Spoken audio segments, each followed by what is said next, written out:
Good morning. Good morning. Morning. Good morning. Good morning. You mean to wish me a good morning, or do you mean that it is a good morning whether I want it or not? Please go away. Let me speak for the love of God.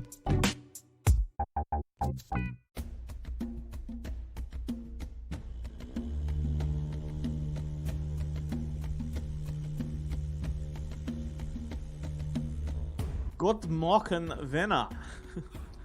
That's good morning in Norwegian, by the way. Right. Okay. 'Cause I if- thought it was like I thought you were just speaking retarded German. We are, if nothing else, worldly here, Ben. Obviously, I'm not. We're going to get all Scandinavian on people's asses today, for a little bit anyway. But first, let's get the formalities out of the way. Welcome everybody to the show. This is Good Movie Monday, the podcast dedicated to nerdy cinematic ramblings. My name is Glenn Cochran, and you all know Ben Helwig, the king of Romogrot. It's a sour cream porridge. Oh, Norwegian. I am the king of sour cream porridge. I don't know if that sounds delicious or disgusting. It's not. It's definitely not delicious once I'm finished with it. How's The it problem going? is, it comes out the same way it goes in. Oh, mate. What? How are you? I'm good. I'm good. How are you? I'm not too bad. Here we are in an all-new setup. Yeah, we're in the new Casa de Cochrane. I guess that's what you want to call it. Yeah. We'll call it Good Movie Monday headquarters. HQ. HQ. And we didn't fix that sound problem. It's still bouncing off the walls here. It is, but that's I'm sure once you get some rugs up on the walls and dampen some. I just reckon talk closer to the microphones and we should solve the problem, maybe. Is that how it works? Yeah, maybe.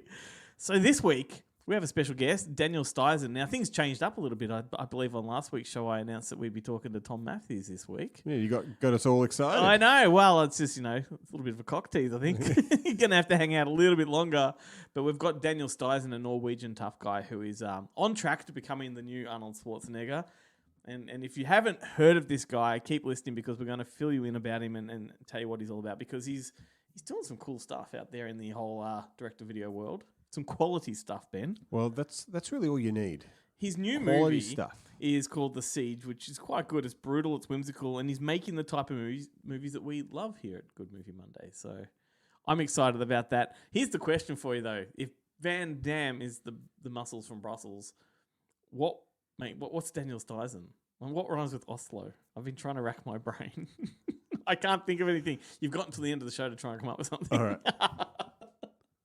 Anyway, that chat's coming up in a little bit. Now, you all know about us and what we do, but for the benefit of new people that have come to the show, our website is goodmoviemonday.com, and that's a full archive of every episode we've ever produced, hundreds of videos, bonus video content.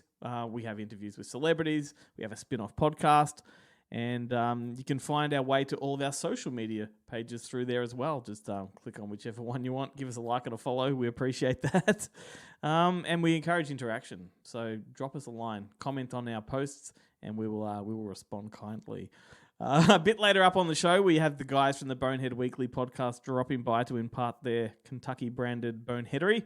And in a moment, we're going to be chatting with Jarrett Gunn from Monster Pictures about what physical media is being released this week. But All right, I've got one already. okay, you've been sitting there thinking about that. I've been thinking about it. He's the. It's going to be terrible. so bad, yet great. Yep. He's the Arnold Vosloo of Oslo. That's genius. Hey, all he needs to be is in the Mummy 4. Yeah. And, we're good to go. And he's good to go, yeah. Or maybe- Or in Hard Target. Is it Hard Target 2? Is it Hard Target? What's the John Woo one? Oh, the John Woo one. Yeah, that's Hard Target. Yep. He's in that one, and he's great. And he's in the new Jack Ryan series. He's great in that. Van Damme in that one. So Yeah. so there we go. Yeah, that's right. Yeah. I'm trying to think of more, but that's a good one.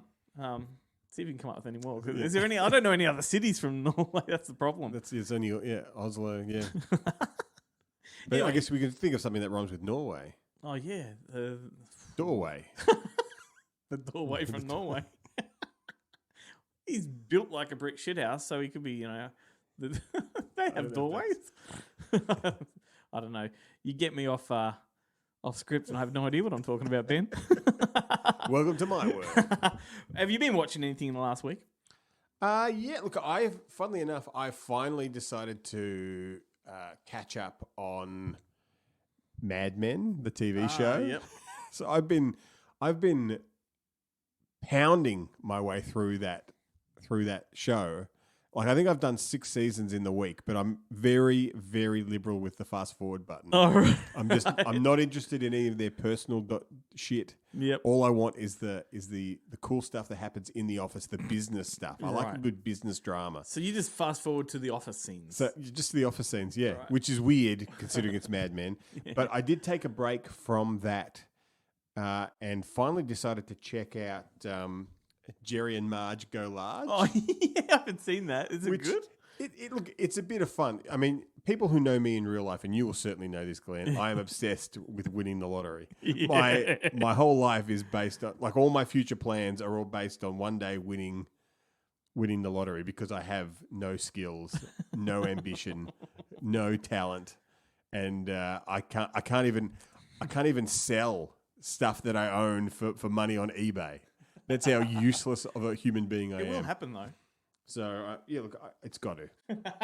I mean, if my life is a movie and I'm the star, it just has to happen. Even if it's the day that the day before I die, it's got to happen. Do you ever see that bastard on A Current Affair that won like 40 grand on a scratchy, and they went to reenact it at the news agency, and he bought another ticket and won another 20 grand? What an asshole! What a piece of shit. And basically, that's what this movie is about. It's about this old couple. Yeah.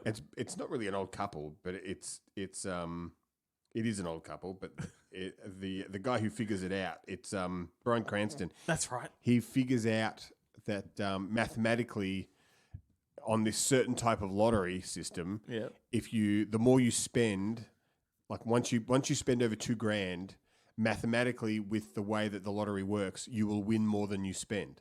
Right. So he spends $2,000, he wins 4. Yeah. He spends $4,000, he wins 12. Sure. So he figures out this system, and he basically uses them, and he gets his whole town, which is closing down because of the local plant that he worked at for 20 years is closing down, and he's like a maths whiz. Yep. But like all good math whizzes, socially awkward.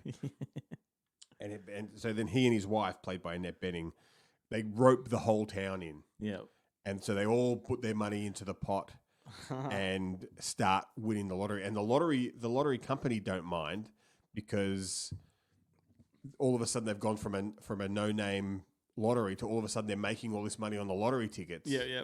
So they're quite happy to kind of let him go with the system. But then there's rival, someone else figures out the system, and all this stuff happens. It's just a bit of fun. It's directed by the guy who did Devil Wears Prada. Oh, yes. So Rainn Wilson's in it. what you're telling us is it's not a sequel to Kevin and Perry.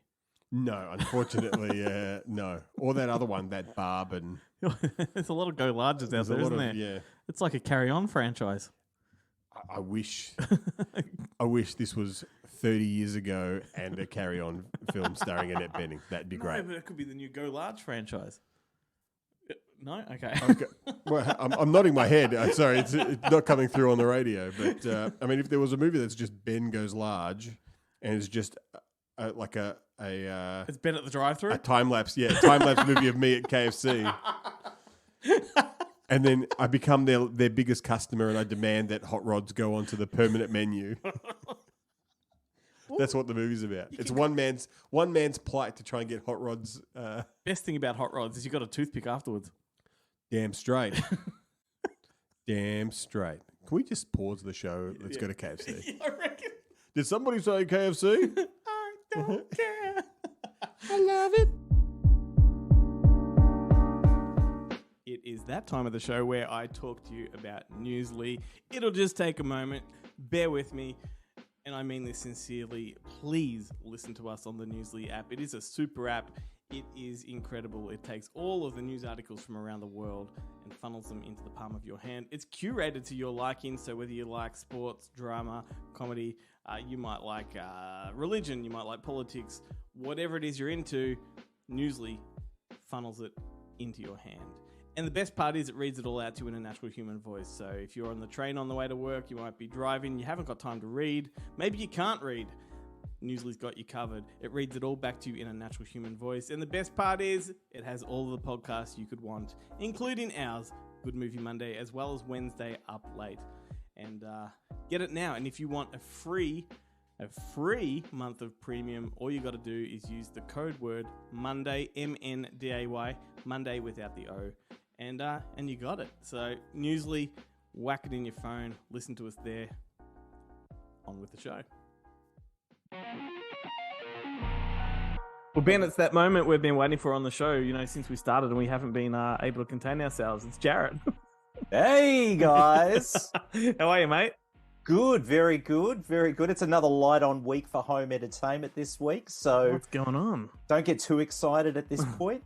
But it's baffling. I honestly don't know. I think it's a bit of a dry spell of releases at the moment, and certainly nothing spectacular this week. Although one of the titles I did really enjoy, but it's not like it's a tentpole, major distributor title. But yeah, we've got Mad Men coming out this week, and they've got 2 releases that are hitting DVD and Blu-ray. The first of which is no doubt one that'll pique your interest, Glenn. It's Savage Salvation coming out on DVD and Blu-ray.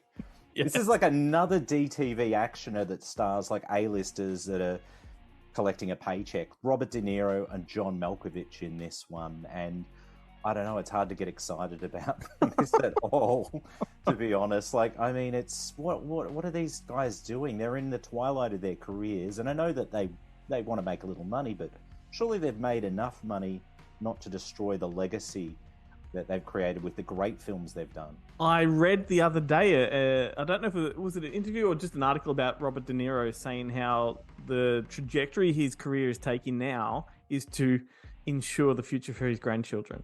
Okay, well. And I would have assumed this guy was made of it, Surely. What's the line? What's the line that you cross to go from A-lister to Bruce Willis was the last big one to really cross that line hardcore. It went from, box office draw card to I don't even want to watch this movie on DTV. Yes. His standards just went to absolute shit. Absolutely. And now, John Malkovich has always straddled that line. And yet, you could call that a fall from grace, but he kind of then aligns with the people we idolize. Yeah, true. He gets to that level, and then you're like, when are you going to do a movie with Jean-Claude Van Damme? Yeah, I don't even think Jean-Claude Van Damme's going to dip that low at this point in time. The standard of films he's producing, granted they're not theatrical, they still feel a damn sight better than any of these films that are being churned out and sent straight to home entertainment. Yeah. It's a sad state of affairs, really. It was only, maybe 6-7 years ago we had De Niro, in The Intern, which was a Twilight movie for him, and it was a terrific film, and Dirty Grandpa, we saw the trajectory, the slide from doing serious dramatic roles to suddenly doing all these comedies, but it was good, because at least they were entertaining. Now he's doing these DTV actioners. And, I think The Irishman was the kind of that where they had to CG him into the stomping scene because he just was awful. too old to. The arthritis was too bad to pull it off. That you're like, okay, maybe, but you'd think he would, even Al Pacino, who has turned into even from what was that, Danny? What was the one where he plays the aging rock star, Danny something or another, who's reconnects with his son, whatever the hell that movie is. He looks like a homeless person, but a wealthy homeless person. Yeah, he did the Phil Spector movie. He did the bloody Kevorkian movie. Yeah, and they were all HBO, made for cable movies, but they had production value, and at least he was going to potentially get nominated for an Emmy.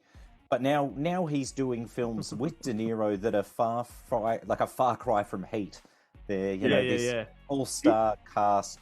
Awful. He needs to do actions. TV. Even Pacino is like a Nazi hunter now. Yeah. On Amazon Prime, I think it is. Yep. Yeah, Hunters. Hunters. That's what De Niro should be doing. That's what Malkovich should be doing. We shit on this, but we haven't seen this movie. It could be gold. It's true. Look, I'll wait for your review on that one, Glenn. To tell you the truth, the thing that's most surprising is that Madman is doing it on Blu-ray. It's shocking, isn't it? Well, Mad Men started to do a few more titles on Blu-ray of late. Of course, the films that are, they're art house foreign films are rarely getting Blu-rays. But these DTV actioners must sell. They must do business for, Defiant and Mad Men, because they're putting them out on Blu-ray. So I guess it must be a niche, and they can sell anywhere between maybe 300 to 500 copies of them on Blu-ray. Which is the remarkable thing, because usually the English language films you can get on Blu-ray from the US or from the UK if you really have to. It's those art house foreign language ones that half the time, if without that Madman release, you're not even going to get one with English subtitles. You can only buy it in its home territory, which now you can't, thanks to Amazon's cracking down on getting stuff from Amazon France and Amazon Germany. Call me really naive here, and you guys are the best people to talk about Glenn, you're really naive. So the cost of Blu-rays versus DVDs to manufacture, is it just the materials? Is it the actual process, digitally? Where's the cost? 3 times the amount. Yeah, but I mean, where is the cost in the process? Is it the materials? Is it the computer side of things? It's the manufacturing and the authoring. So if, say, someone like Madman had excess of discs, Blu-ray, is that cheaper for them to just put them out on Blu-ray that way? Or does the cost lie in the whole mastering and things like that?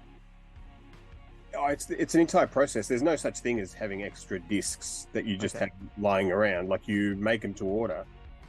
But from the glass mastering all the way down to the motion menu in the background, Blu-ray is 3 times the cost of a DVD.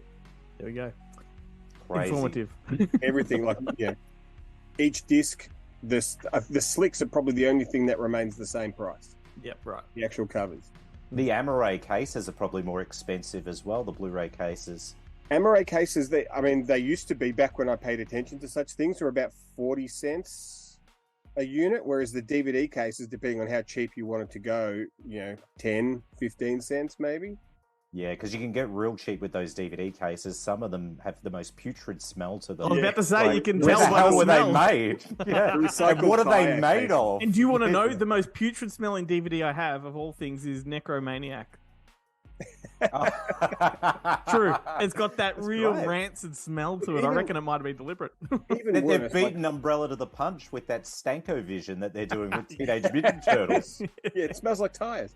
But even at our worst, when I was working for Bounty and we were doing those classics on recycled cases, which were the ones that smelled, they're still. I take those over the environmentally friendly ones that cutouts in them. So every time you buy one, it comes smashed. It just has absolutely no weight to it. The eco case, it's always dislodged off the spindle, and the slick is, pretty much pressed through the holes of the eco case, and it's just, I tend to replace them immediately. Because even if you put them in your collection and you've got them sort of, bookshelved by, bookend by other DVDs in proper cases, you tend to find that they just go, I mean, look, I'd be willing to go back to a snapper case in replacement of those. I don't know, man. That's a bold call. I don't think we ever need to go back there. I love a good snapper case. I just wish you could buy the replacement bits for when the. Oh, totally. I like them as a. Break. I love keeping one. Like, I think I've got a few in the collection, and it's a real good throwback because it really takes you back to the late '90s. The Disney were doing inception them of back in the DVD. day. Oh yeah, and I've Warner. got a little row. Yeah. I've got a row of them, but that's how they're grouped. They're it's it's like in High Fidelity when he arranges his record collection based on the mood he was feeling when he was Autobiographical. and mine is based I've just got like a snapper case section. I have to remember. Oh, that's right. Palmetto had a snapper case, so that's in the cupboard on the back row. I love that. I love that. Look, Palmetto. if you can have a word with Umbrella, and if they do ever release to DVD or even Blu-ray, because I've never seen a Blu-ray snapper, but if they ever release the Irish comedy classic The Snapper, it has to come in a snapper case. Same with that documentary. yeah, absolutely. The best conceptual case. Because isn't the snapper is part of that trilogy with It is the van The and the Commitments. other one. The Commitments. The Commitments. They should do all 3, but can you do a 3-disc snapper case? Triple snapper. I've never even seen a dual disc snapper because back in the days of snapper, they would just put side A and side B. Yeah. Yeah. So it was very hard not to leave fingerprints on any side of the disc, getting it out of the snapper. Just when I thought we couldn't get any nerdier. This is super nerdy. Okay, so I'll move ahead. There is one other title I want to mention that's coming out from Mad Men, and this is no doubt going to delight Ben. Triangle of Sadness is coming out, and they're actually doing a Blu-ray for this as well. So DVD Fantastic. and Blu-ray. Obviously, it was nominated for an Oscar for Best Picture, it won the Palme d'Or, and it's definitely one of the best films of 2022. And so I'm glad it's getting. Let's a hope we Blu-ray don't have release. cases you can smell for that one, Ben. Yeah. Smells like fish, vomit, and feces. I love it. Okay, so I've got some news, and this one I want to kind of, I'll give Ben an opportunity to talk about it as well, because he was the integral part in actually making this happen. But Monster Fest, in collaboration with Umbrella Entertainment, are going to launch a brand new line called Monster Fest Presents. And it's a Blu-ray line with limited edition slipcovers and maybe some other cool, this one's got an A3 reversible poster and the title's Mad Heidi. So this is an inaugural release. And Ben, take it away. What special features does this collector's edition of Mad Heidi got on it? It's pretty. I like to think it's pretty jam-packed. It's got two commentaries, one with the director and the co-director, which I don't really understand what the distinction is, why one is a director and the other is a co-director, and why they're not both co-directors. But we'll let that go for another time. It also has a commentary with the two directors and the main cast, Alice Eve and Casper Van Dien, which is great because I don't think I've never actually heard Casper in a commentary before. So I was very excited to hear that. There's a 20-minute making of documentary, which is really well put together. There is the crowd, because the entire film was actually paid for by crowdfunding, and it had like a decent budget, like a multi-million-dollar budget. And so there's the teaser, there's the funding trailer, then there's teasers and the actual trailer, and there is a stunt reel, which is pretty full on. If you've seen the movie, if you saw it at Monster Fest last year, you'll know it's pretty stunt heavy. It's a pretty big, bold film, considering it's the first film of its kind made in Switzerland. It's Swissploitation is the term that they're pointing for. Yeah, but it is entirely in English too. That's so, Swissploitation. Is it English with Swedish, accents? Only one character, the evil kind of commandant. I think he's probably the only Swiss actor in the film. Alice Eve, the lead, is English, as is David Schofield, who plays the grandfather, and most of the other kind of female characters are all English actresses, and Casper Van Dien is American, but it's an international cast. Well, this is cool. It's the first time we've had news that actually involves Ben. Yeah, absolutely. I only learned of the stunt reel this afternoon when Ben enlightened me that was an additional feature on it as well. It's a pretty stacked release, and the beauty of this release is it will go out trade-wide, which means you can go to other retailers and get it. However, you can only get the standard Blu-ray, which will have all the special feature content, but it won't have the slipcover and the A3 reversible poster. And it'll also get a DVD release, which I believe the DVD might only have the theatrical trailer on it, Ben, is that correct? Look, I don't even know about that word theatrical. It's got the trailer. I like to call it theatrical trailer. But yeah, this one's going to be exclusive to the Umbrella web store. So it's up for pre-order now. It's coming out May 24th, and it's the first of hopefully a successive run of titles. We're already working on the second film, but it's too early to announce that one. But Ben, do you think we might have maybe 3 or 4 titles before year's end out on this new Monster Fest Presents line? I think the plan is at least 3, but who knows? Depending on what happens, we've got a couple of film markets coming up before the end of the year, and as the way these things go, you can't hold on to films till Monster Fest, which is what we would have done in the past. Now you kind of got to get them out quick. So who knows? Stay tuned. Interesting times. Maybe well, there you go. That's the PE class for this week, and I managed to get Ben to do half the segment. I might get him to do the rest of the show. Yes! All right, thanks, mate. We're going to see you next week. Absolutely. All right, mate. So, I don't know if you've seen on Facebook going around. There's this there's this list of people, or there's this thing where people do a list of movies they love, hate, remember, in one way or another. And I never go in for these things. Like I feel like it's a flex of the ego, and I don't really do that. I love a good ego flex, but I just don't get on the old Facebook. I feel like these type of things are made for what we do. So let's do it. It's a good opportunity for us to go through one of these lists and just give it a red hot crack, I reckon. I'll be fascinated to know how you answer these, by the way. I'll read them out and we can both answer one after the other. Are we going to explain them? We can, yeah. I mean, if it goes off in conversation, even better. But the first one, I believe you said, was the hardest for you. Yeah. Which was a movie I hate. Yeah. Yeah. Which is like, a part of it is that my memory is becoming more and more useless, more and more appalling. So I was looking around. Usually what I do when anyone asks me any questions about movies, I cheat and I look at my collection and that kind of jogs my memory. I'm like, oh yes, Possession. That's a great film or whatever. Yeah. When I was looking at movies I hate, of course, I don't really own movies that I hate. It's true. That's true. Who would? Like, or at least if I do, I haven't watched them yet, so I don't know that I hate it. Yep. So this one was really hard. And I was like, and I don't really, do I really hate a movie yes, I've complained a lot about Silence of the Lambs. You do. I but still love it though. the movie's actually pretty good. It's just not a good idea to read the book and then watch the movie. You have a bone to pick with an element of it. Yeah. Kingdom of Heaven, the theatrical cut versus the director's cut. Yeah, man.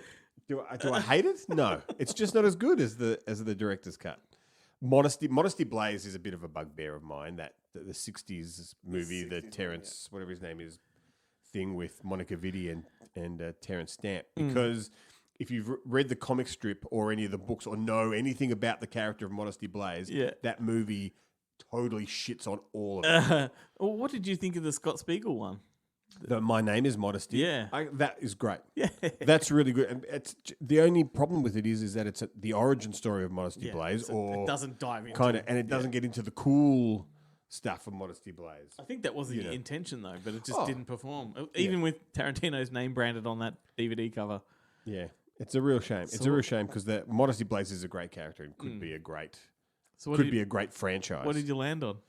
Well, no, You don't have an answer. I put those movies that I mentioned are the ones I was like, okay. I just thought you were building yourself up to it. No. That's what I. Well, this was an easy one for me. I've gone with Annie. I hate Annie, the The musical. Woody Allen. No, that's Annie Hall. No, Annie. Oh, the little redheaded orphan. The remake or the original? All of them. I don't like any of them. Yeah, right. Yeah, I don't like the music. I don't like the tone. I don't like the attitude. There's so much about that movie I don't like. That's shocking. You don't like It's a Hard Knock Life? Oh, I hate it whenever that comes on. It drives me insane. Same with Sound of Music, to be honest with you. Like, these are movies that get under my skin so much. Oliver's another one. They're very similarly themed. I'm literally, I think I've mentioned it on the show before. I am going to the UK later in the year. Yeah. I'm going to go to I think it's Bath or Bristol, one of those places where they shot one of the Who Will Buy My Lovely Roses song. Yeah. And I'm going there because of Oliver. Are you going to take some lovely roses with you? I'm going to sing the song. I'm going there with my sister, and I've told her we're going to sing the song. Sounds like a great moment for TikTok. Yeah. If you send it my way, we can do that. But no, I look at. I don't know. It must be something about the music because I don't hate Oliver Twist as a story. Like the Roman Polanski one was great. So I like the story. I just don't like the music. But Annie's what I ended up going It's with. got Oliver Reed in it. Yeah, I know. And then the next one was a movie that I think is overrated.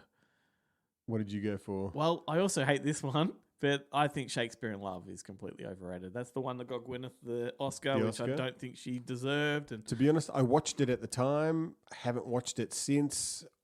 Don't really remember that much about it. Didn't mind it, but never felt the need to watch it again. So which I completely that understand. kind of makes it overrated. Doesn't Overrated as an Oscar-winning film. Yeah. But then the more you look at the Oscar-winning films, Yeah, I know. the more you're like, no. I think I was saying it to you. I compiled a list of all of the Oscar-winning films from the start to now, and I reckon it's around about English Patient is where it starts to drop off in quality every year. But I mean, there's good movies since then, but I feel like the consistency is all lacking. over the place. Yeah, right.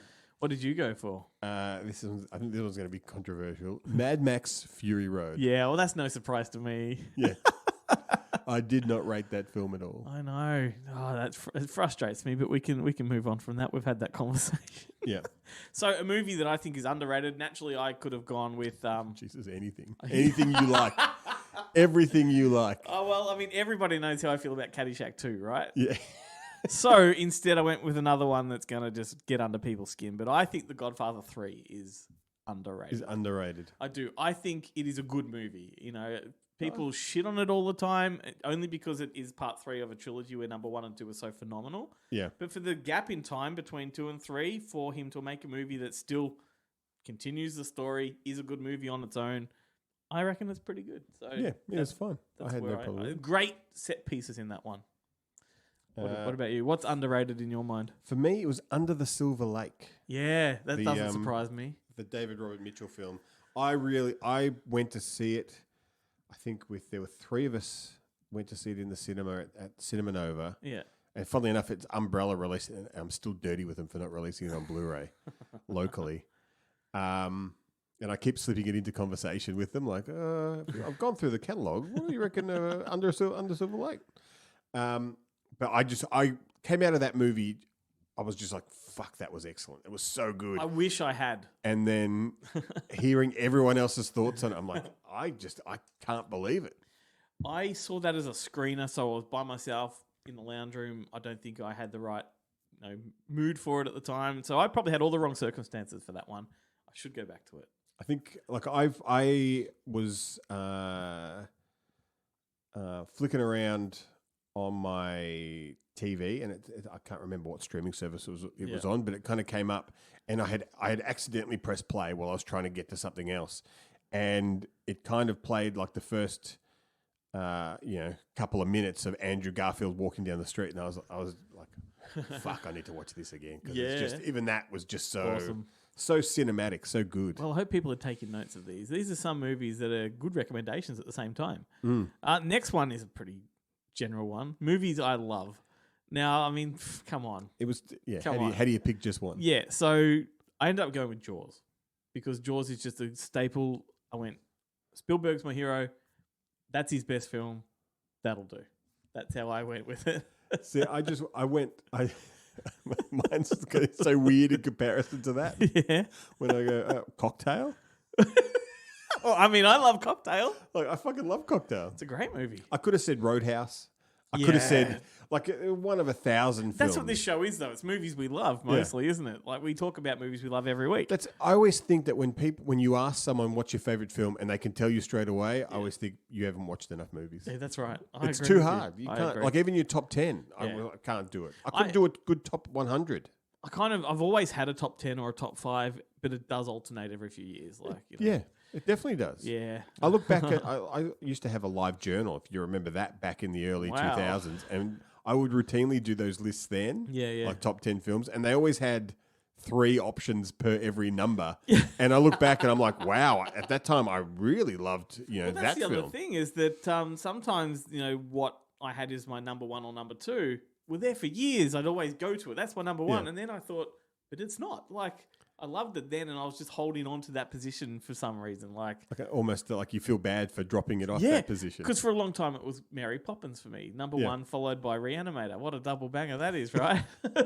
That was my go-to. You hear that, Zach? Double at the Astor? Mary Poppins and Reanimator? And it was simply because Mary Poppins was that staple as a child that really informed my love of cinema. So I could have said, Mary Poppins and Bedknobs and Broomsticks. I could just watch those. That's a good double feature. Not as good as my double feature. No. What about you? Yeah, like I find it's like, when you find a song that you like and you listen to it over and over again, and then at some point 6 months later you've listened to it too much and then you can't stand the song anymore. I do. And you're like, I don't want to watch that again. Like, yes, it was my favorite movie for a long time, but I've seen it too many times. It's like now me with Star Wars. Yeah, totally. With any of those the original trilogy, really, I find it really difficult to watch them because I'm just like, I had this conversation with Chloe last week about the original trilogy of Star Wars, and all those 3 movies, the one I go back to now, if I had to, by choice, would be Return of the Jedi. Like, it's the one I hold closest to my heart. And Funnily, I was going to say, yeah, it's the one that was my favorite as a kid. yeah, And then as you kind of grow older, Empire kind of takes over Yeah. because it's actually it's the like better film. it's a better Yeah. film and it has a lot more kind of story in it. Yeah, But then again, it kind of goes back to I just want to watch the Ewoks. yep. You know, And when I was a kid, as I mentioned this on the Up Late podcast, when I was a kid, Return of the Jedi to me was the darkest of the trilogy because it had a dark poster. all the opening stuff with Jabba's palace is terrifying Also, as a kid. when I didn't comprehend the Star Wars universe, I thought that the Jedi were like Darth Vader's people. Yeah. Right? So I mistook it. So I thought it was dark and the Ewoks were primal and they had spears and shit. And I wasn't looking at them as cute, cuddly little things. I looked at them as little warriors, you know? Yeah. So now when I think of Star Wars, that's where my mind goes. But anyway. The next question was movies that I can watch over and over. This was a hard one, but Once is the one I went with, the John Carney movie. Right. Because I can put that on at any given time and watch it And just all watch the it, way which apparently through. is part of a trilogy. Yeah, right? so part 2 was Begin Again with Mark Ruffalo, and then the third one was Sing Street. Yeah. And Sing Street I I, like can all- watch I like all over and those over movies. again Yeah. as well. So I really ummed and ahed about Once and Sing Street, but Once is definitely the one I'll put on at any time. So there you go. There you go. So I had a couple in there, like because I routinely can. The Dirty Dozen, Get Carter, The Big Sleep, The Great Escape. I could just watch those movies. Damn straight. Like one time, actually, I should have put In the Heat of the Night Oh. because one time as I was coming back from overseas and it was a 10-hour flight. I just watched In the Heat. I was like, okay, it's a 10-hour flight. It means I need to watch In the Heat of the Night 11 times or whatever it was. And I'm And I just did it. Yeah. And I'm like, oh, this is the third time. I don't think I could ever get sick of In the Heat of the Night. I can put that on at any given time. Yeah. I think it's far grittier and edgier than anything they've made now. Like it's a really, really amazing They film. call me Mr. Tibbs. And then they had the audacity to call the sequel. They Yeah, call me they call me Mr. Tibbs. Mr. Tibbs. Oh shit. Anyway, the next one was I answered this already. A movie that made me fall in love with movies, and that would be Mary Poppins. Mary Poppins. Yep. That's Damn straight. a good answer. I agonized over this, and I'm looking at my list, and I wrote it down and printed it out, and the typos, the spelling mistakes on this are truly magnificent. But for me, I put Indiana Jones and the Last Crusade because it's the first movie I can remember seeing at the cinema. I'm sure. Like I definitely went to see, like my parents Yep. would have taken me to see Disney Yep. stuff prior, but I have absolutely no memory of it. Yeah. Whereas Indiana Jones and the Last Crusade, I remember going to Chatston Hoyt's 8, which was Hoyt's 8 at the Yep. time, and the 8 was a big deal. Yep. And seeing the Blood Diner poster on the wall Yep.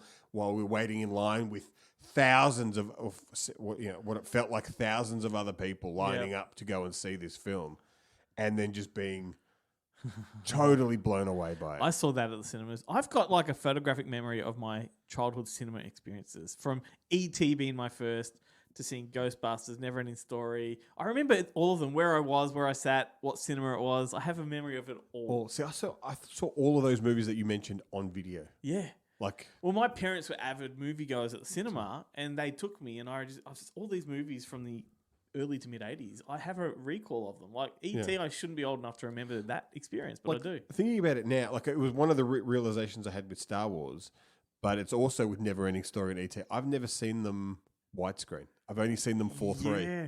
There's something magical about that, though. Yeah. I'm nostalgic for the 4.3 ratio. But yeah, I mean, what you remember the poster of Blood Diner? I remember the poster for Exorcist 3 when I was lined up to see Ghost. Yeah, right. Because my mum and I went 3 times to see Ghost at the cinemas at Northland.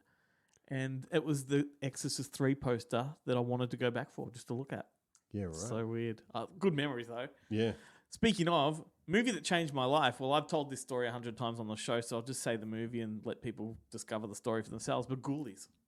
Yeah, Ghoulies right. is that one that Is just that really one? triggered me into the power of horror and the adrenaline that goes through you. I was too young to see it at the time, and I was terrified by it because of the tagline on the poster. Yeah, right. And thought they were actually going to get me. And there's a story that goes with that. It's connected to Nightmare on Elm Street too, but Yeah. that movie, Ghoulies, really shook me and made me want to watch horror films for the rest of my life. Yeah, and your blue waffle is a testament to that. Your backdoor blue waffle. That's why because you're scared to go take a shit, scared to use the toilet. Oh, dude, that's a reference I didn't expect on the show. He's pulling out his phone. I hope he's not actually going to look up Blue Waffle. No. No, okay. I'm just going to show you through the show. No, for me, I put Rushmore down. Yep. Which I don't know if it changed my, but from memory, it's the first movie that I saw that about a quarter of the way in, I started feeling depressed because I knew I could never watch this movie for the first time again. Yeah. And I and I would have been 17, 18 kind of thing when that came out. Yeah. 19. I remember when it came out on home video and it was new release. And people were coming into the video store and they go, "Oh, what can you recommend?" And I'd keep pointing at Rushmore, and then at least 50% of them, after that, they'd hold up two movies and go, "Which one do you like?" And I'm like, "I like this one," and they'd take the other one because they hated Rushmore. Did it turn you on to Wes Anderson at the time, or? Yeah, I had not seen Bottle Rocket. Yep. Before, I think, and I don't even know if Bottle Rocket had come out. But do you hold him in a high regard now, or have you kind of gone off him over the years? No, I find with a lot of those directors that I really like, they've got a couple of great films in them, and then they tend to wander off. Me with Tim Burton, idolized him when I was a teenager. Yeah, for the same reason everyone else did, but then grew out of it pretty quick. Yeah.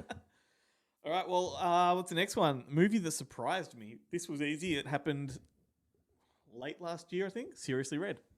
Oh, which yeah. we talked about. Yeah. I went into that one not holding up much hope for it at all. Went into it for work purposes. And I think you were the first person I texted going, "Dude, this is fucking great." I loved it. And I was very dubious of that recommendation. I was like, here we go. So anyway, look it up. It's a new Australian film, very much in the vein of Muriel's Wedding. I think it's better than Muriel's Wedding. It's, it's a great little quirky movie. So that's mine. What surprised you, mate? Blowout. Yeah, right. The Brian De Palma film. Yeah. I put that movie off for years thinking it was just like a really retarded American cash-in of blow up. And I was like, it's a sound. He hears someone being like, I've seen the conversation. That makes sense. Yeah. This sounds stupid. And then I watched it and holy shit, is it a good film. It's a very good film. It's one of Travolta's best. Yeah. Yeah, for sure. So the next one was a guilty pleasure. I can't answer that. I don't think we believe in guilty pleasures on this show. I don't know what you came up with. Yeah, I don't know. I think I crossed this one out a couple of times. I ended up with View from the Top. Yeah. It is. I actually changed. That's actually a pretty good one, though. I actually changed the question to not guilty pleasure because I am not guilty about loving that movie. It's that and what's the other Gwyneth? A lot of these, funnily enough, seem to star Gwyneth Paltrow. What's the karaoke movie that she was in? Oh, for good's sake, duets. Yeah, love that as well. With Huey Lewis. Yeah. It's funny that, hello, Caddyshack 2 here. I can't be guilty over anything. Yeah. I hold Weekend at Bernie's 2 in the same regard. That's up there with Caddyshack. Maybe they're the posters I need from my media room. Is a Caddyshack 2 and a Weekend at Bernie's 2. Yeah. Well, you did have the wall of sequels. I did. I could replicate it with big posters. Well, you've got enough wall space that you can double, triple what you've got here on the larger scale. Maybe a Smokey and the Bandit 3 poster. It's a couple of doozies there. Anyway, So the next one was a movie I should have seen by now but haven't. And I found that one tricky. And I went with recent ones that everyone's talking about. And I went with Tenet, the Christopher Nolan movie. Oh, yeah. Because I haven't seen that either. Every time I talk about Christopher Nolan, everyone seems to reference all these movies, and that's the one I haven't seen. I'm not that interested in it either. I'll get to it one day. Yeah. If you were to ask me of directors who are overrated, I think Christopher Nolan's probably one of them. Yeah, right. He's made some great films, don't get me wrong, but I think people hold him in a regard that's higher than he probably should be held in. Yeah. Anyway, what did you have for a movie you haven't seen but should have? This is the gist of your podcast that you want to do. Yeah. Mine, this one, it's a weird one. I've never seen Cujo. Oh, right. I love dogs. Yeah. I don't generally like watching movies where dogs get hurt or dogs are the bad guys. And I've never had any interest in watching. I've read, I've seen, Lee Gambon talk about it when he wrote his book. Yeah. And, we had Dee Wallace come out for Monster Fest and all this stuff, but it's a very interesting one because I would actually, much to people's disliking, I would hold that as a overrated movie. Yeah, right. Personally, it feels like a television movie to me. I don't know if it was made with that intention and ended up theatrical, but it's a bit of a nothing movie to me.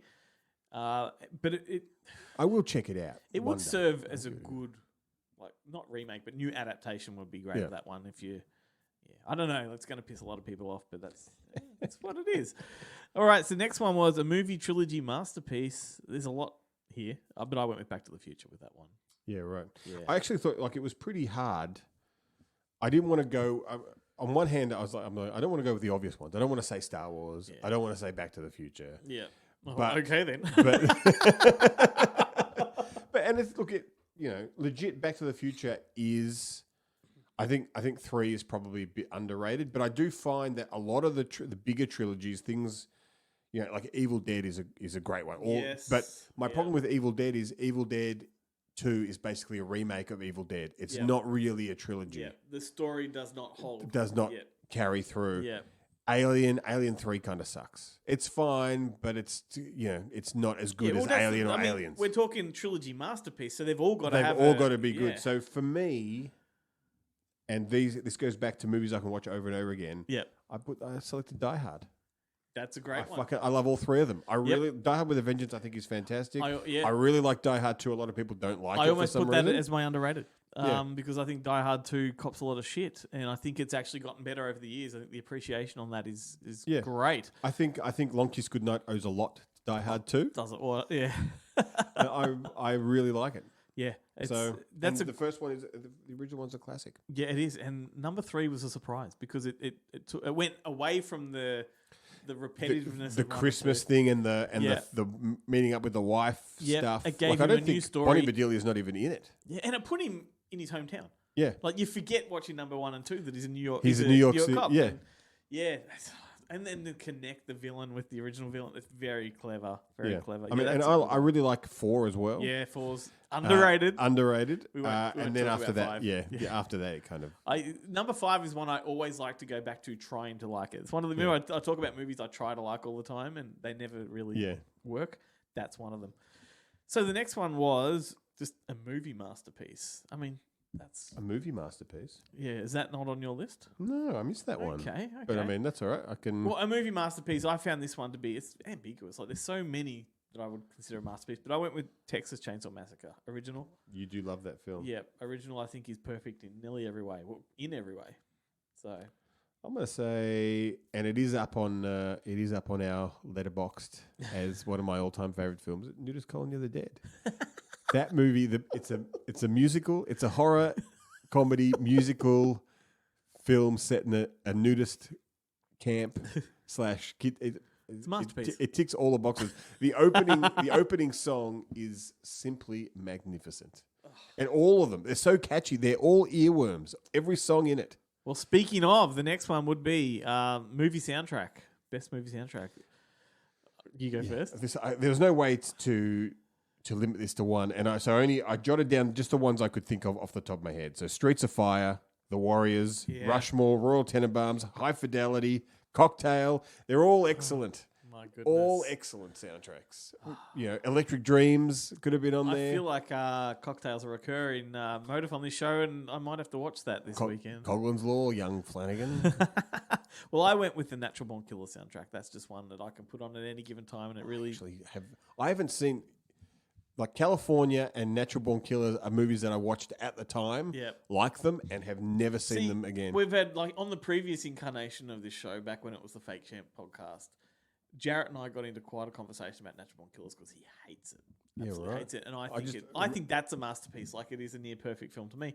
And but yeah, the soundtrack, regardless of what you think of the movie, the soundtrack, which was produced by Trent Reznor for 9 Inch Nails, has some amazing songs from Patti Smith to Leonard Cohen to 9 Inch Nails and some really hard edge kind of stuff. It's just a really, really good soundtrack. So went with that one. I think stuff like the 90s soundtracks like Matrix was pretty good as well. Whether you like or hate the film, I think the Twilight soundtracks are pretty good. So some crap movies can have good soundtracks. I don't like. It's funnily enough, it's that era of music where I kind of You tuned out? I was never into it. Yeah. Like the whole grunge thing kind of passed me by. Like when grunge was big, I was into like Dire Straits and stuff. Yeah. Like I was just Yeah. listening to 80s music. Yeah, I was big on like your Nick Caves and things like that back then. But, Yeah, they all passed me. by. alrighty, well the next one was best or favourite, I guess, male movie actor. I found this one's These ones were really weird and tough. I at the moment, I think he's having a renaissance. I'm Yeah. really enjoying the work of Hugh Grant. Oh, did you like his work at the Oscars red carpet? Hilarious. Yeah, I thought. He's copping a lot of shit for it, but I thought it was great. Yeah, like who the hell are you? Yeah, okay, she's doing a job, but She did a good job as well. Like she actually held it together very well. And if you haven't got the context here, he's a bit of an asshole. yeah, I don't mind that. He was on the red carpet at the Oscars, asked some questions which he thought were pretty stupid questions, and answered them appropriately, in his mind. And he wasn't there for an award; he was there as an observer. Yeah. And when she asked what he's wearing, he said, "My suit." Yeah, he's no time for fools. That's right. I enjoyed it, and but boy, has he copped it. Yeah, he doesn't. You can't do anything these days. He doesn't give a shit though. No, that's that's you right. can't cancel Hugh Grant because he doesn't care. Yeah, that's right. As long as he's Guy- playing to character. As long as Guy Ritchie lets him be in movies, who gives a fuck? I know. And hey, let's hope he's in. I mean, Paddington funnily 3. enough, speaking of Guy Ritchie, my other choice was going to be like Jason Statham, who even his Uwe Boll film didn't disappoint me. I like all his movies. Yeah, totally. I find him incredibly What watchable. was that one? That was the Return of the King The with Return of the King. Burt Reynolds. Right. Yeah, there's 3 of those. There's 3. I think I can't remember if he's in the first. He's If only he's in in the 1, first 2, or one. 3. But Yeah, with what's her name who retired? Lily the girl from Lily Sobieski. Yes. I knew you'd know her name. Yeah. Yeah, she was in that too. Oh From, yeah, that guy Eyes knows how to Wide wrangle Shut some and- stars for the movies Yeah. he makes. Well, you watch the doco on him, Yeah. and the way he got all those stars was that he would not cast the movie until 2 weeks before they started shooting. Yeah. And then he would just ring around to all the agents and go, who can work in 2 weeks? Yeah. If they were going to get a bigger paying job, they would have got it already. So they just and he Genius. said, I can pay you this. And they, Well, it's do you more want money than them? they would make otherwise. Yeah. Ben So- Kingsley, for example, is in it. Yeah. Like, And that's how he got it. It's a genius idea. Yeah. Like a perfect planning. I agree. Well, I went with Spencer Tracy on that one. So first thing that came to my mind was I mean, I could have gone Humphrey Bogart. I could have got any of those James guys. Stewart was my go-to because he used to be my favorite actor of all time. But I don't know, in the last 4 or 5 years, Spencer Tracy's just overlapped that. Yeah, Because right. Stuff like Inherit the Wind and Bad Day at Black Rock just. Well, Bad Day the Black Rock. Watching him do his karate, his one-armed karate is just amazing. And I know those two are great, but I also recently watched Northwest Passage, which he's really good in, and Father of the Bride, of course. Like those monologues he does to camera in Yeah. Father of the Bride. I just think he's a remarkable actor. So that's where I went with that There one. you go. Next one was favorite female actor, and I went with Olivia Colman on that one. Oh, I don't know interesting. what it is. I've got a mad crush on her for some reason. I don't know whether it was Broadchurch or something else, but there's something about her that I just am attracted to. I was watching her not too long ago, I think I talked about it on the show late last year. That Cuban Fury, the dance movie. Yeah, yeah. And she plays like his sister, what's his name, Nick Frost's sister Yeah. in it, and she's so hilarious. But she's great in Peep Show as well. Like She's good in- she's got some of the best bits in Peep Her Show. dramatic acting is intense and Yeah. amazing. Her comedy stuff is great.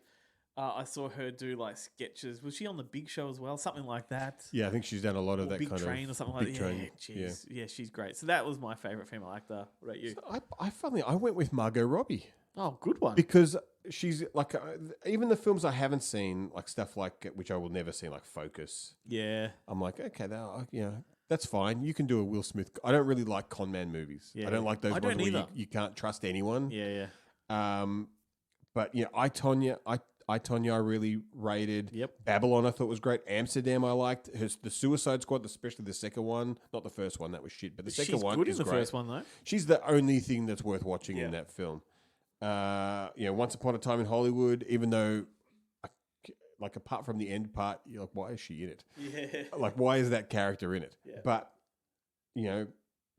everything I thought was great. Yep. Apart from her, I also kind of really rate Kelly MacDonald. Oh, I love me some I Kelly had her on, MacDonald. had her on my list. All the way from Train Spotting to there's another orange one. Even that puzzle movie, which I didn't really like, but you can't take your eyes off her. But the girl in the cafe with Bill Nye, which was a kind of that. Yep. I don't know if that was actually supposed to be a film or a made for TV film, but that movie is excellent. She's great in it. Yep. She's great in No Country for Old Men. Yep. She's great she pops up in the first episode of Call My Agent, or the 10%, whatever the British version of Call Yep. My Agent is, where they wanted to get a boob job. It's great. I wonder if she's ever done a movie Or with plastic Olivia surgery. Colman. I wonder. I mean, maybe. I'll have to look that up. Oh, and Gosford Park. She's so good in Of Gosford course she is. Park. And she's easy on the eye, let's put Yeah. it that way. So final one is movie director, and I just had to go Spielberg with that one. I went David Robert Mitchell. 'Cause Oh, I- right. Like his 3 films, he has yet to disappoint me. He's only done 3, which is usually the rule. Like that's what they've got 3 great films in them. Yep. And then things start going to shit. Myth of the American Sleepover, which could have easily been my most underrated film, because that movie is remarkable because it makes you feel nostalgic for a time period you never experienced. Yeah. And the same with, which I found was the same with It Follows. Like, take the horror aside, Yep. just that it makes you feel like you're on end of year holidays. Yeah. Where you've got seemingly months of your time is your own, and you can just you ride your bike and hang out with your friends, and you with nowhere to go and nowhere to be, and you're just completely free, and it just is amazing feeling. And Under a Silver Lake, which as I said, You've made me feel really sad for my loss of childhood because I had that childhood too, and yeah, I want it back. There we go. Well, that was a bit of fun. there we go. I think that went a lot longer than we thought. Certainly it was did. good. I talked about it too Yep. much, but there we go.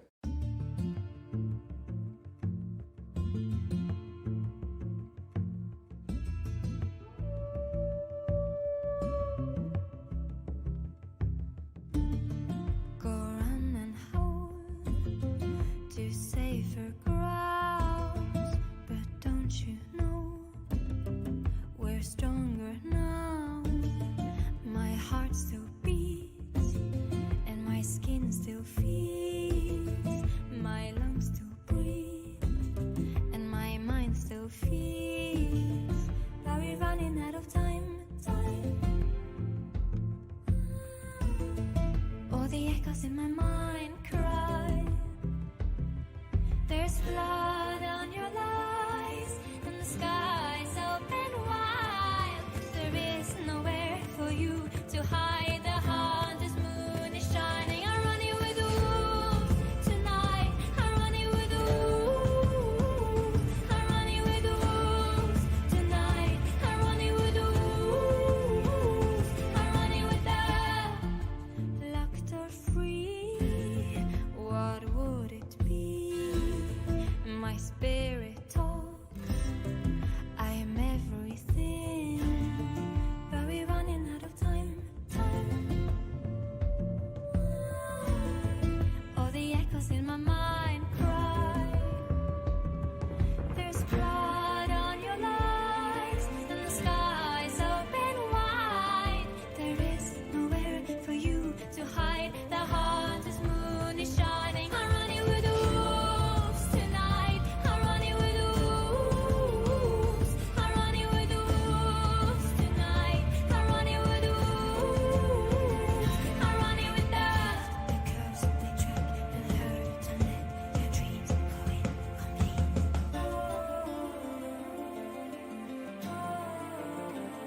I'm running with the wolves. I'm running with the I'm running with the I'm running with the I'm running with the wolves. I'm running with the wolves tonight. I'm running with the wolves. I'm running with the wolves tonight. I'm running with the wolves. I'm running with the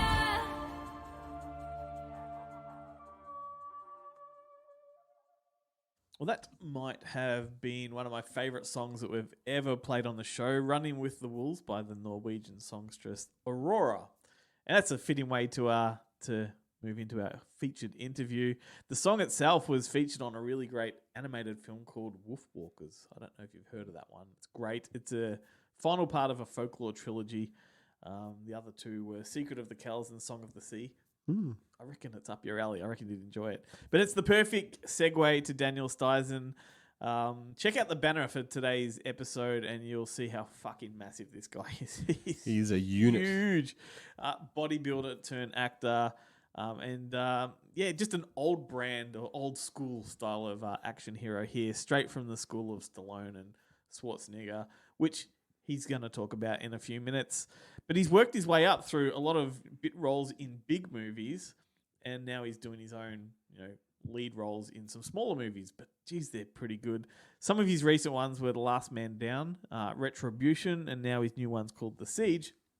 But before I throw to this interview, one thing I wanted to mention, he's got a movie coming out that I think you and I are going to want to see as soon as we possibly can, Ben. It's a movie called A Christmas Cop. And it is essentially a cop movie done Christmas Story style, and his character is called Detective Sergeant Nils Scroogeson.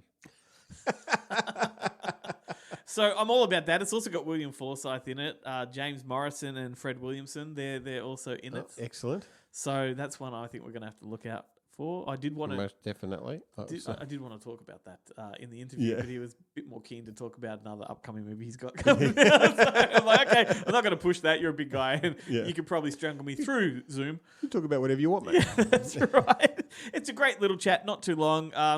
Have a listen, and we'll see you on the other side. Well, this is cool. It's so great to be chatting with you. Welcome to the Good Movie Monday verse. How are you? I'm very good. I'm up in London. You're in London It's early in the town. morning. Yeah. What does your morning ritual consist of? Do you have any particular routine?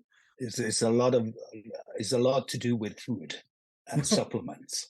Yes.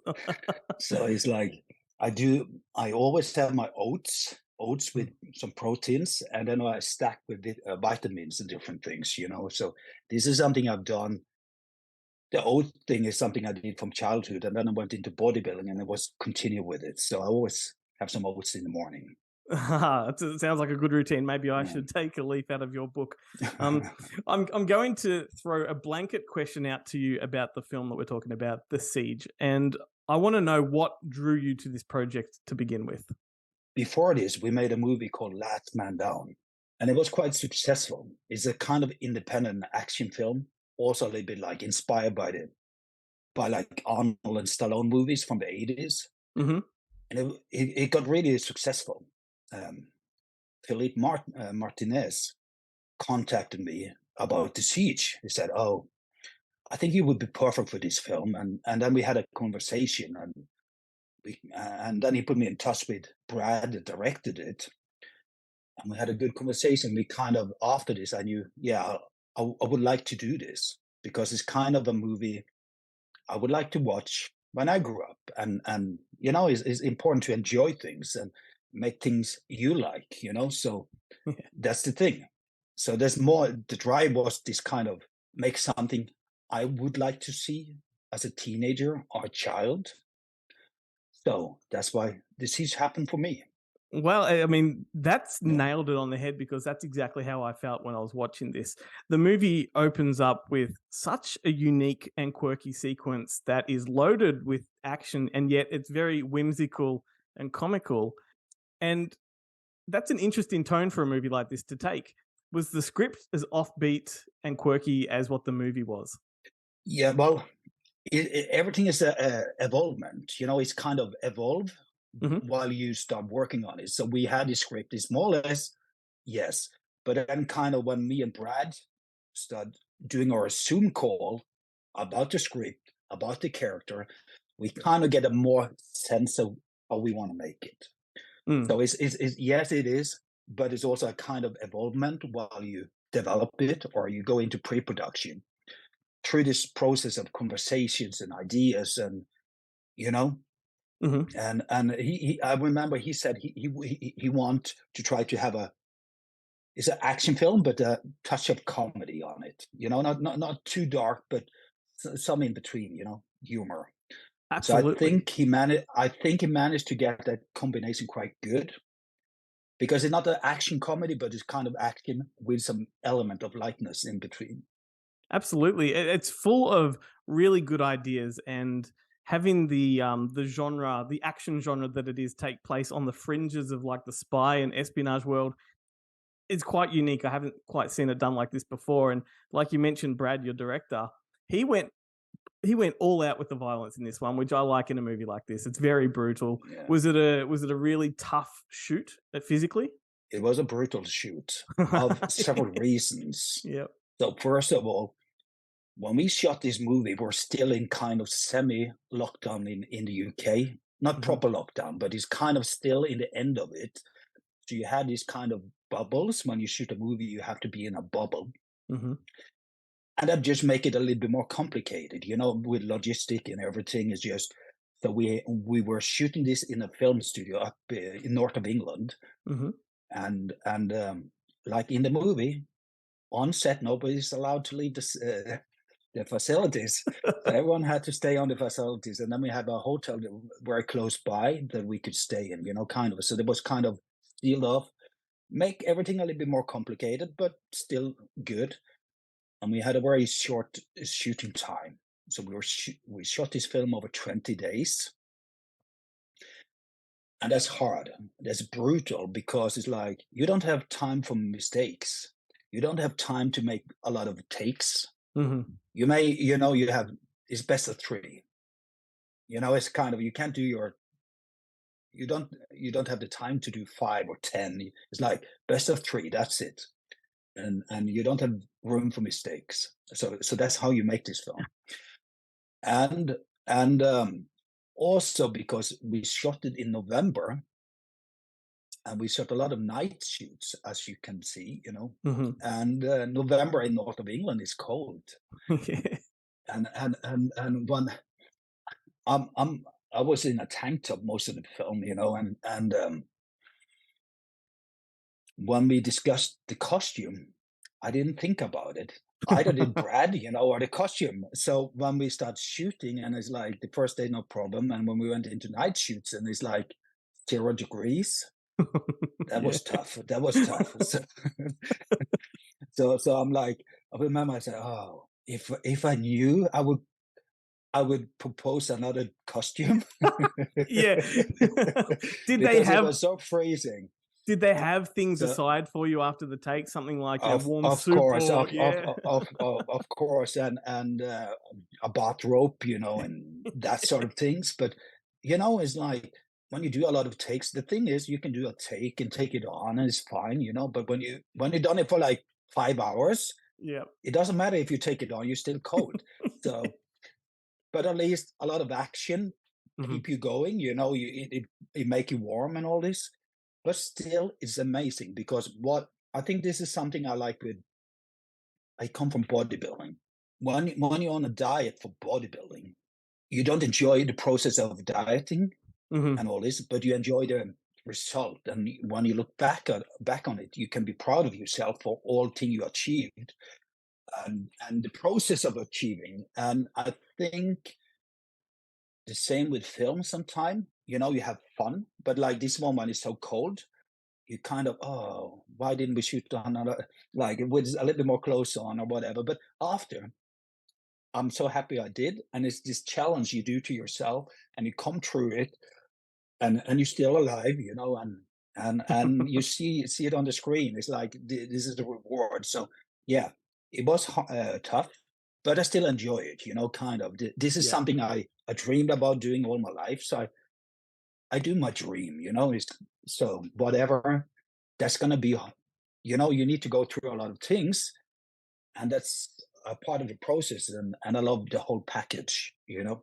Yeah, absolutely. That's given me a good opportunity just to sidestep for a second. I'll come back to the movie, but you're living your dream at the moment, and you said that you have been a bodybuilder, but what got you into acting? Where was the moment that you decided to switch course? Oh, I think it was when I saw Arnold in Commando carry this big log with a cigar in his mouth. I think that was the result that made me.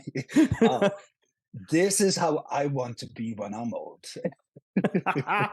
So definitely, it's definitely Arnold, and it's definitely Stallone, and to a degree Van Damme, because it's like what formed me, and it come down to the muscles, the bodybuilding, and the films combined. Is kind of when I saw those movies, I probably was 10, 11 or something, and you see Commando, and then you see Rambo, and then Bloodsport, and or a kickboxer or whatever, when they do the splits, Van Damme, and all these combinations, like, oh, that's how I want to be when I'm old, and of course that's not a real man necessarily in that sense. It kind of, but that's as a young, it's like, oh, I want to be like these guys, kind of.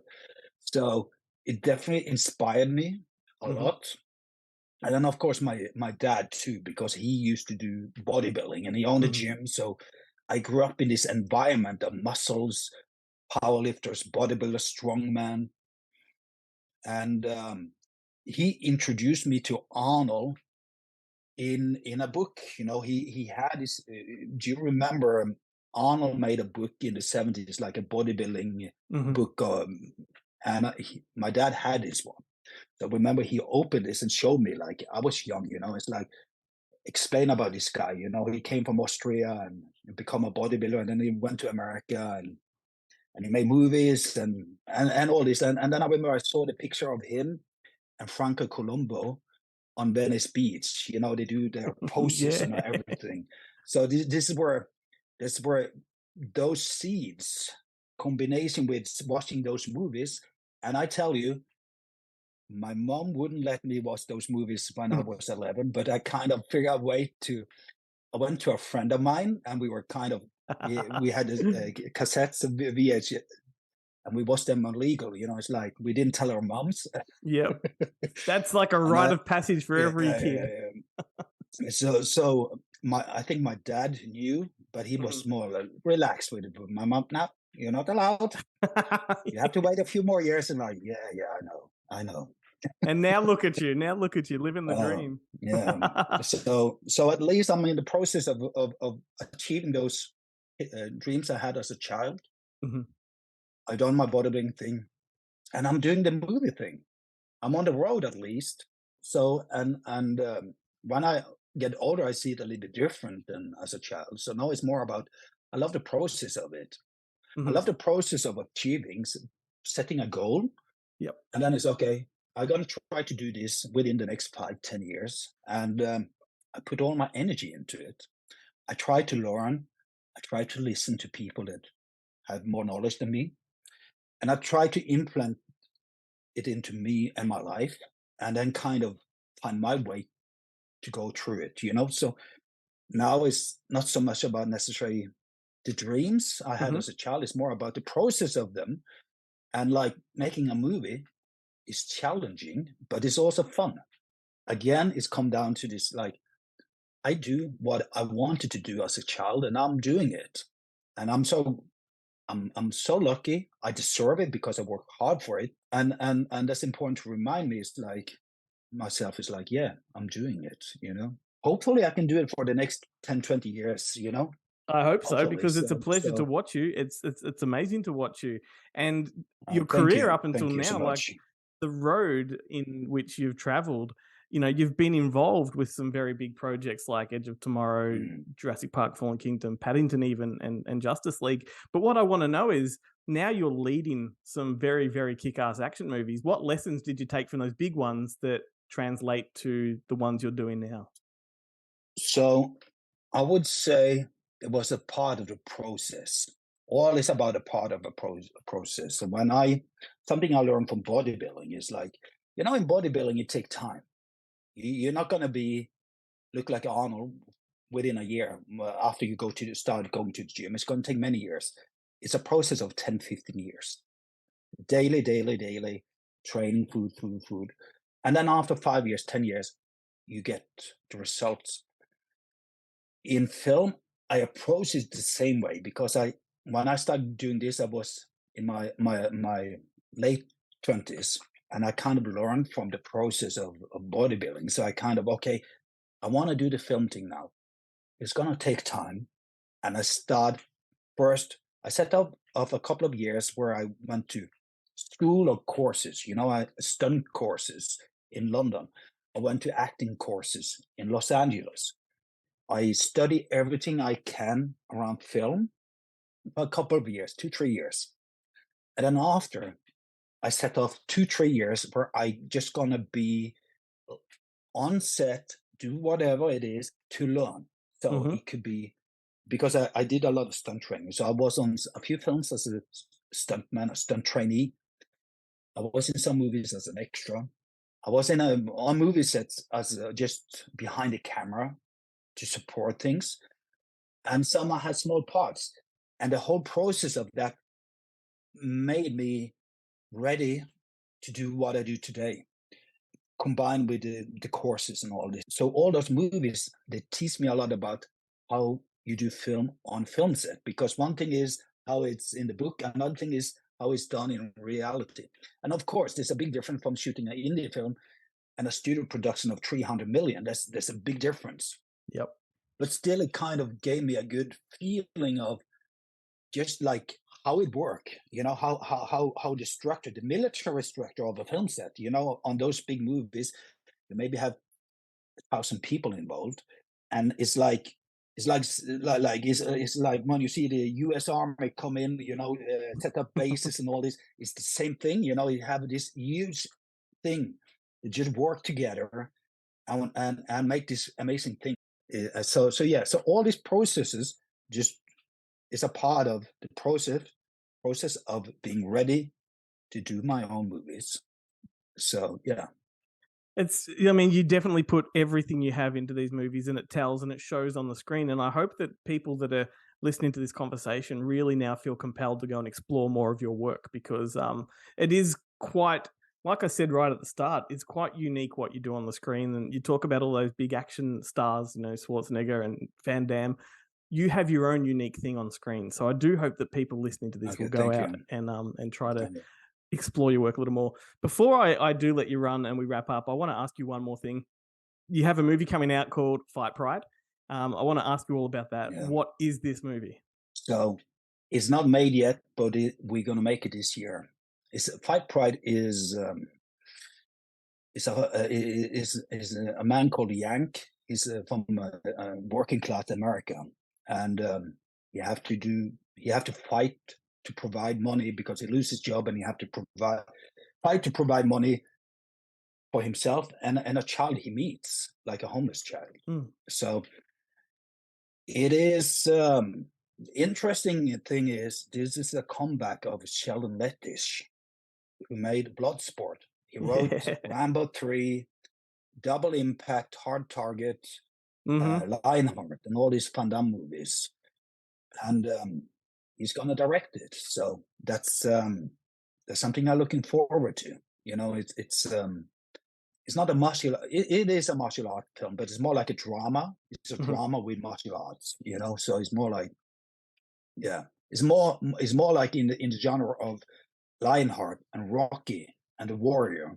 Yep. There's a drama with fighting. It's not like a full, complete fight movie. Well, I look forward to that, and I hope that closer to the time that comes out, we get another chance to talk all about it. It would be great. I've had a thrill chatting with you today, so thanks so much. Okay, thank you so much, and good luck with everything. Egon. Welcome to Bonehead Weekly Fun Size. Today we're going to talk about stuntmen, because stuntmen have the best stories by far, and we're going to talk about the greatest stuntman Hollywood ever knew. Who is it, James? The Fall Guy. You ever see that show? That's a good show. Hal Needham. Hal Needham is fascinating because he started out he has a fantastic biography if you ever get a chance to read it, but he started out as a stuntman, became one of the world's best stuntmen. He grew up a poor sharecropper's son from Arkansas, went to the military, learned how to, he tested parachutes. The man had no fear. He lived in Burt Reynolds' guest house for 10 years after so many divorces, but he went on to direct Smokey and the Bandit, several other things. James, what did you want to say about him? I can't believe you did several other. You got to talk about Hooper. I mean, there's a lot. I have the original it's one. The chef. Yeah. I bought it last year. I have a quote from him, and I love this quote because it's probably accurate. I don't know that it's not accurate. I don't know that it's accurate, but it seems like it'd be accurate. Here's this quote. Basically on why he got into directing, I guess. I'm too old and too rich to do any more stunts. Some stuntmen become actors, but Hollywood is a caste-oriented society. Most of the time, you don't have the opportunity to get out of your field. If you're a grip, an electrician, stuntman, set designer, director, or actor. Basically, your typecast is what you are. So once he became a director, I guess he decided he didn't want to risk it. He wanted to make comedy action pictures. It's all he wanted to make. It's all he wanted to make. I want to say it one more time. It's all he wanted to make was comedy action pictures. That was it. And he not only did those things, the truck, the camera truck, the rig. Yeah. Hal Needham. That was Hal Needham. Hal Needham also went on to own his own NASCAR team through the 80s. He was so damn rich. In fact, they shit so much, the critics shit so much on Smokey and the Bandit Part 2 when it came out that he took a full page ad in Variety with him pulling a huge, it wasn't really a red wagon, but it's some sort of wagon thing filled with money because he was making a lot of money. Well, I would But you say, also- sorry. and if it wasn't for a certain Star War, he Yeah. would have had the #1 movie of the year. You would have had the #1 movie in '77. Star Wars was #1. #2 was Smokey and the Bandit. Chad, one of our I was favorites. just going to say some of the things that you didn't mention that he invented in terms of filmmaking. He invented the air ram, the airbag, the car cannon turnover, the nitrogen ratchet, the jerk off ratchet. It's literally a thing. Yeah. Rocket power and the shot maker camera car. All these The made camera stunts car was safer. what I was talking about earlier. Yeah, all of them made stunts safer. So and made the movies cooler in the same time, same way.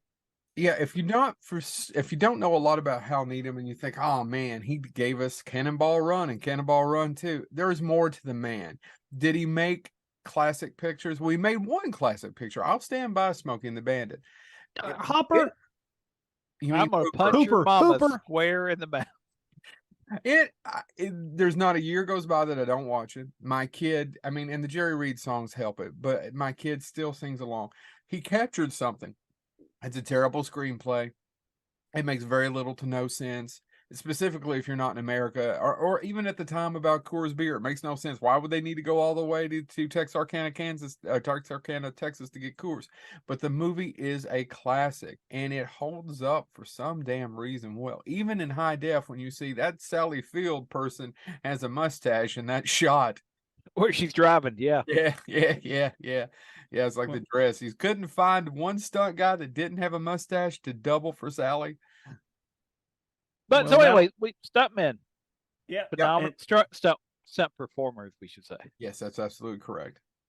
And that'll wrap up this week's Bonehead Weekly Fun Size. Now we're going to end so Ben can talk about his love of Megaforce.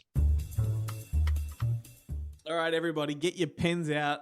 Take some notes because we're going to recommend some movies to you. One movie each. Yeah, what are we going to do? I had to think really hard about this one, mate. Because the movie I wanted to talk about, not easy to come by, but I thought, fuck it. It's such a good movie. I want to recommend it. And people can do a little bit of work. And you can't get this on streaming platforms, but you sure can pick it up on eBay or something. So if you like the sound of it enough, do that. 1996, it's a movie called Beautiful Girls, which I'm sure you know. Timothy Hutton, Uma Thurman, Matt Dillon, Natalie Portman, Michael Rappaport, Max Perlich, who you don't hear of anymore, Rosie O'Donnell, Mira Sorvino, David Arquette. What a phenomenal cast. It's a great cast. It's a great film. Yes, I really rate. It's one of those perfect winter Sunday afternoon. It's comfort kind of movies. It's a comfort movie, and it's essentially a big chill style of reunion movie. All set in a small town during winter, and it revolves around the relationships of a high school group, and Timothy Hutton plays one that comes home, and sort of him coming home digs up some memories from the past and some conflict. And I think I've got it on DVD. I do. You can jump it on. You can get it on eBay. Yeah, you can. Oh, there's some great stuff in it too. I don't like Rosie O'Donnell, but she's phenomenal in this movie. And Natalie Portman is great. I don't know if this was before Leon or After. This is a few years after. Yeah. And it was her first major film after that one. Right. But she's got some real emotional stuff going on in this one because she plays a little girl. I think in this she's 12 or 13. Yeah. And she has a crush on Timothy Hutton. And when he has to reject her because of the age difference and that breaks her heart, it's such a moment. Yeah, but he ends up he's got a bit of a crush on her too. He does, but he knows the reality, right? Yeah. And he says that to her. He goes, if you were 10 years older, I was 10 years younger, this would be perfect.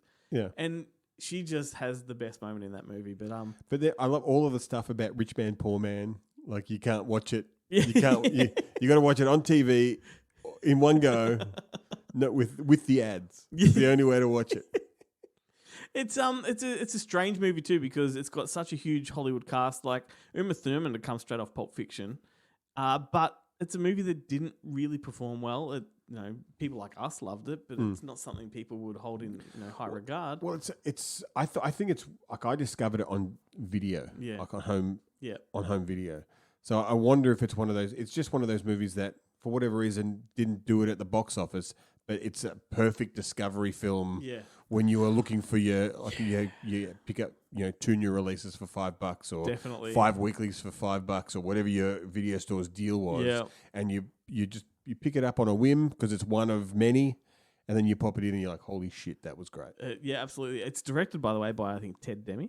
Who's no longer with us, but he's done some amazing things over the years. But anyway, that's what I wanted to mention. I just want to bring that to people's attention. Go and check it out. It's a feel good movie, and they sing the great moment. They sing "Sweet Caroline" in this movie, and it is just infectious, and you want to sing along with them. Every time it just makes me think of Evil Woman, aka Saving Silverman. Whenever you have the opportunity to bring that up, I do. You will. So good. I watched the closing credit sequence again the other day on YouTube, and I'm like, this movie is so good. I might add, it's probably one of only 2 movies that I like Michael Rappaport in as well. Not a big fan. They of that curtail his annoyingness. Yeah. He's great and justified though. He's pretty. He's pretty. For good me, and it's just justified. this and True Romance are the only things I can tolerate him in. Yeah. Right. Yeah. So I think he's an acquired taste. He's all over TikTok as well, and he's got a podcast. He's very opinionated and aggressively opinionated. I've listened to his podcast early on when he was just talking to famous people, and it was that stuff's okay, but he gets opinionated and then goes on rants, and I don't mind that, but his rants are just so narrow and Anyway, it's his podcast. He can do what he wants. That's he probably hates that's this why, one. That's why you have a podcast. He doesn't even know our names. I'm gonna tag him. All right, recommend something, mate. Look, I went along to the Cinemaniac screening of Jesus Christ Superstar in conversation with Peaches. I don't know when it was, last week. Yep. And I'd never actually seen Jesus Christ Superstar on the stage or the film. Mm-hmm. And I was pleasantly surprised. It's an interesting film, and the conceit of it, which I believe is movie specific, because it's based on the Andrew Lloyd Webber, Tim Rice musical stage show. Yep. But it's the group of hippies go out to the middle of the desert to put on this production, seemingly for themselves. Yeah. And it blends the kind of and they do it in Nazareth. It's almost meta, they do it in Nazareth. Yeah. They actually shoot it all in Israel. Yeah. Where Jesus kind of was and all that sort of stuff. Yeah. And, but they still have guys with guns and like this. The Romans are presented as these authoritarian. Sounds like a Baz Luhrmann movie. Yeah. Kind of, almost. What's the word? Dystopian kind of rulers, and guards and stuff. But the thing that I found most interesting about it, I'm not in any way religious, so my knowledge of these things is pretty limited. Yeah. But the way the movie comes across, and it's mainly the conflict between Jesus and Judas. Yep. Is that Jesus is a whiny little bitch who is totally bought his own press. And he's like a TV evangelist, please donate because I need money to buy this jumbo jet. Yeah, totally, kind of thing. And Judas is like, "Hang on, what are you doing? Like, shouldn't this stuff will feed all these poor people for a year, and you're just going to blow it all tonight, kind of thing." And the music is pretty. It's very much a kind of 70s. I like the music from this musical, to be honest with you. It's all pretty good. It's and there's a lot of people in it that I wasn't expecting to be in, including Paul Thomas. Yeah, the porn director and actor who's great. But he gets a couple of times he sings and you're like, how did they this was before he went into porn. Yeah. You know, how did they cast this guy? Because he must have just been around. This is an issue with Andrew Lloyd Webber movie adaptations because it was the same with Gerard Butler doing bloody Phantom of the Opera. The second he opens his mouth, it's like, why did you cast this guy? It's supposed to be the greatest voice in fucking theatrical history. Yeah. But, Emmy Rossum, fantastic voice. Great in Phantom of the Opera. Yeah, well, I'm a sucker for Andrew Lloyd Webber. I know he cops a lot of shtick as well, just because of, I guess, He's a very. What's the Oh, word I'll for take it? him over. Who's the other guy? The Sunday in the Park with George and Sondheim, Stephen Sondheim. Yeah. Have But then I like that Tick Tick Boom movie with Andrew Garfield, who is another actor who traditionally I hate. Yeah. I have a real problem with him. But Under a Silver Lake, he's excellent. Tick Tick Boom, he's great. You don't have to. Into the Spider-Man movie, he's great. The most recent one. He is good, but like there's a stigma about him. Like he's good in Social Network too. The fact that he was dating Emma. Who's the one from Easy A and the Ginger? Emma Stone. Emma Stone. Yeah. That really upset me too. It was you too. His little moment at the Oscars was fantastic. I don't know. He's if you on the saw it. phone. No, during the slap. They said like it's great to have so and so in the audience and so and so in the audience, and we've got Spider-Man in the audience. And it cut to him. Everyone was expecting Tom Holland, and he does the whole shoulder shrug, like, "Well, it's me." No, he's the famous one in the background of when the Will Smith slap. He's the one like on his phone under the table. Like even the people at the Oscars couldn't believe it was real. Yeah, true. Anyway, awesome. There you go. That's another show for the week, mate. We've run it to the end. Another one. Big thank you to Daniel Stisen for the chat, and thanks to Defiant Entertainment for helping to make that one happen. His movie is The Siege. It's out on DVD, so go and give it a look. Big thanks to the Good Movie Monday players. Jarrett, of course, for his little physical entertainment PE class there. It's good to chat with him live. I enjoy doing that on the show. Joe, Chad, and James from the Bonehead Weekly, thank you guys for another great segment. Hal Needham, what a legend. That was a good little segment. And, once again, we are on all the social media pages, so please find us and drop us a line. Good Movie Monday will link you to all the right places. And we'll be back again next week, and I'm going to get it right this time. We've got director Sarah Spillane on the show next week. Are you sure? As our special guest. She's the director of a new movie called True Spirit. Ben and I are going to have a chat with her. And then maybe the week after that, we'll do some Tom Matthews magic. Maybe I should just promise that all the way through the year. It's like our Matt Damon. Sorry, Matt Damon, we had to bump you for time. It'll be the final episode. Yeah. That's it, Ben. Thank you, mate. Another one in the bag. Fantastic. Thank you, mate. I'll catch you next week. See you next week.